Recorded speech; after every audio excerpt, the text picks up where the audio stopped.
जो लोग यहां टैरिफ टैरिफ चिल्ला रहे थे, कह रहे थे कि ट्रंप तो टैरिफ लगा देंगे, उन्हें भी मोदी ट्रंप की जोड़ी ने ऐसा ठंडा कर दिया कि अब ये टैरिफ पर छाती पीटना बंद कर चुके हैं। क्योंकि ट्रंप ने कह दिया कि जो देश अमेरिका पर जितना टैरिफ लगाएगा, अमेरिका भी उतना ही टैरिफ लगाएगा।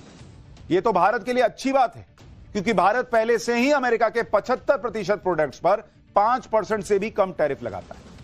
भारत अमेरिका के जिन प्रोडक्ट्स पर ज्यादा टैरिफ लगाता था, उन्हें बजट में पहले ही कम किया जा चुका था। इसलिए ट्रंप के साथ मीटिंग में टैरिफ कोई बड़ा मुद्दा बन ही नहीं पाई। ट्रंप को भारत पर अलग से टैरिफ लगाना होता तो पहले ही लगा देते, जैसे कनाडा, मेक्सिको और चीन पर ट्रंप ने ठोका था टैरिफ। लेकिन ट्रंप ने भारत को स्पेशल प्रिविलेज दी, स्पेशल कैटेगरी में रखा और बिना मोदी से मिले कोई अलग से बहुत बड़ा टैरिफ नहीं लगाया। उन्होंने कहा जैसा जो मेरे साथ करेगा मैं वैसा उसके साथ रहूंगा, इसमें गलत क्या है, भारत भी यही करेगा। यानी टैरिफ वाला जो बम विपक्ष जिसमें आग लगा रहा था, वो तो ठुस हो गया। जब टैरिफ का मामला ठंडा पड़ गया तो कुछ लोग यहां पर कहने लगे कि ट्रंप तो भारत को तेल बेचना चाहते हैं, और जब रूस से सस्ता तेल मिल रहा है तो फिर भारत क्यों ट्रंप से तेल ले।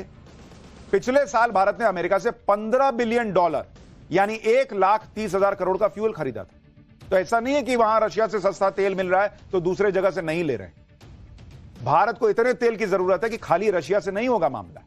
अब आगे भारत अमेरिका से करीब $25 बिलियन यानी 2,16,000 करोड़ का फ्यूल खरीदेगा कहा जा रहा है। लेकिन यह भी तब होगा जब ट्रंप सस्ती डील देंगे, यह मान के चलिए। इतना तेल भारत तभी अमेरिका से खरीदेगा जब भारत को सस्ता तेल मिलेगा। अगर भारत को सस्ता तेल नहीं मिलेगा तो वो फिर इतना तेल भी नहीं खरीदेगा। यह बात तो खुद ट्रंप समझ रहे हैं, क्योंकि ट्रंप ने खुद कह दिया भाई कि पीएम मोदी बहुत टफ नेगोशिएटर हैं। मोदी जिस तरह से डील करते हैं वैसा कोई नहीं करता। ट्रंप ने यहां तक कह दिया कि नरेंद्र मोदी उनसे अच्छे नेगोशिएटर हैं। यानी राष्ट्रपति ट्रंप भी मान गए कि पीएम मोदी से अच्छी डील कोई नहीं कर सकता। ट्रंप से मोदी ने कैसे डील की है, इसका ट्रेलर आप देख लीजिए।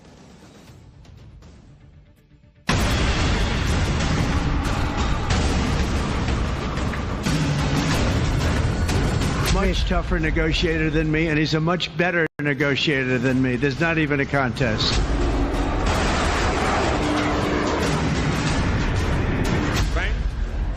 भारत की डिफेंस प्रिपेयर्डनेस में अमेरिका की महत्वपूर्ण भूमिका है।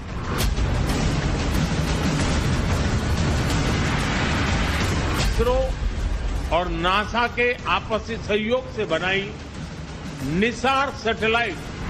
Oh, he's a much tougher negotiator than me, and he's a much better negotiator than me. There's not even a contest.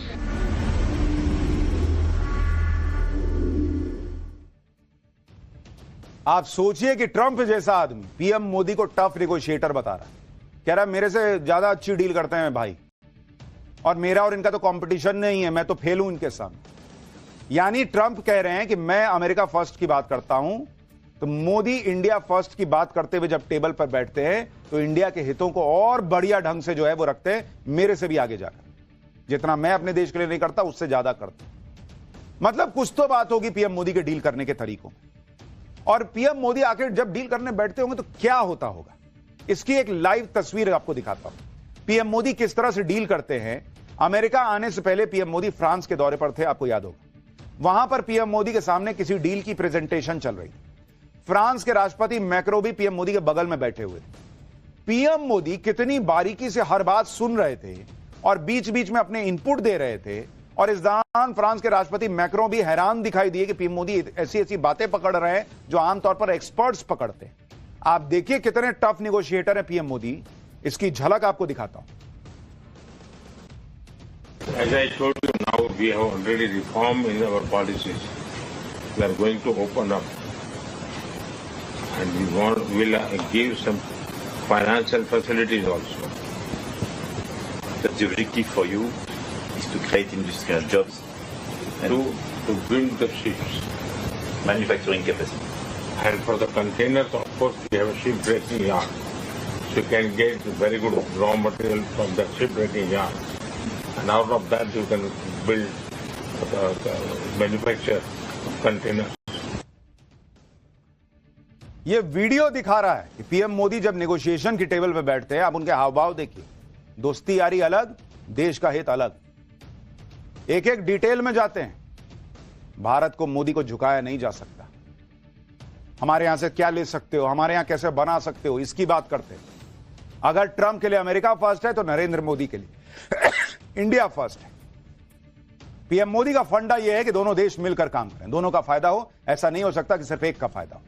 Narendra Modi की सोच भविष्य की सोच है। इसलिए आप देखिए कि भारत और अमेरिका के बीच व्यापार बढ़ाने का कितना बड़ा टारगेट रखा गया है। अगर आप देखेंगे, नरेंद्र मोदी एक टारगेट सेट करके आए, लेकिन उसमें बहुत बड़ी बात की उन्होंने। भारत और यूएस के बीच ट्रेड जो है, अगर आप उसको देखेंगे, व्यापार 2030 तक इसका टारगेट रखा गया है कि इसको $500 बिलियन तक ले जाना है। बिलियन डॉलर यानी 43 लाख करोड़ तक इसको ले जाना है कि दोनों देश 43 लाख करोड़ का व्यापार करें एक दूसरे से। लेकिन नरेंद्र मोदी ने सिर्फ यह नहीं किया कि भाई कहा कि हम आपस में व्यापार कर लेंगे। उन्होंने कहा इसमें जॉइंट प्रोडक्शन, जॉइंट डेवलपमेंट और टेक्नोलॉजी ट्रांसफर भी शामिल होगा। यानी दोनों देश साथ में बनाएंगे, साथ में आगे बढ़ेंगे और टेक्नोलॉजी ट्रांसफर भी करेंगे। और ये वो अमेरिका है जो टेक्नोलॉजी ट्रांसफर से बड़ा झिझकता है, लेकिन नरेंद्र मोदी ने क्लियर कर दिया कि साथ में आगे बढ़ना है तो साथ बनाना पड़ेगा, और नहीं तो टेक्नोलॉजी देनी पड़ेगी। ऐसा नहीं होगा कि ट्रंप सिर्फ अपना देखें और दूसरे की कोई परवाह ना करे, क्योंकि मोदी ऐसा होने नहीं देंगे। नरेंद्र मोदी का सपना है 2047 तक भारत को विकसित बनाना। यह तभी होगा जब भारत की अपनी जरूरतों को खुद भारत पूरा कर पाए। इसलिए देखिए कि आप ट्रंप के साथ बातचीत में न्यूक्लियर पावर पर भी बात हुई, जिसके बारे में हमने आपको पाठशाला में बताया था। भारत में न्यूक्लियर रिएक्टर्स पर अमेरिका और भारत मिलकर काम करेंगे। यह काम बड़े पैमाने पर होगा और इसमें टेक्नोलॉजी ट्रांसफर भी की जाएगी। 2008 में अमेरिका से न्यूक्लियर डील होने के बाद इस पर ज्यादा काम नहीं हुआ। भारत के पास अभी करीब 8000 मेगावाट न्यूक्लियर एनर्जी बनाने की कैपेसिटी है और 24 रिएक्टर है। अब मोदी ट्रंप मिलकर न सिर्फ बड़े रिएक्टर बल्कि छोटे छोटे रिएक्टर भी लगाएंगे। भारत का टारगेट है 2047 तक कम से कम 100 गीगावाट न्यूक्लियर एनर्जी बनाने का। जो लोग कह रहे हैं कि ट्रंप से मीटिंग करके मोदी देश का क्या फायदा करा पाए, उन सभी की आंखें खुल जाएंगी जब वो देखेंगे कि मोदी ट्रंप से मिलने ऐसे ही नहीं गए। बड़े विजन के साथ वो ट्रंप से मिले, जिसमें भारत के बड़े बड़े हित छुपे हुए, चाहे वो ट्रेड की बात हो, एनर्जी की बात हो या भारत की सुरक्षा की बात हो। जैसे आप डिफेंस के मामले में देख लीजिए, सबसे ज्यादा चर्चा भारत और अमेरिका के बीच डिफेंस सेक्टर में समझौतों को लेकर कॉम्पैक्ट की हो रही है। कॉम्पैक्ट का मतलब है catalysing opportunities for military partnership, accelerated commerce and technology. आसान शब्दों में कहा जाए तो अमेरिका भारत के साथ ऐसे ऐसे हथियारों की डील करने की तैयारी कर रहा है जो चीन और पाकिस्तान में तबाही मचाएंगे। इसमें सबसे बड़े हथियार का नाम है F-35 फाइटर जेट। यह 5th जनरेशन का फाइटर जेट है जो किसी भी युद्ध में बाजी पलट सकता है। इसके बारे में आपको बताऊंगा।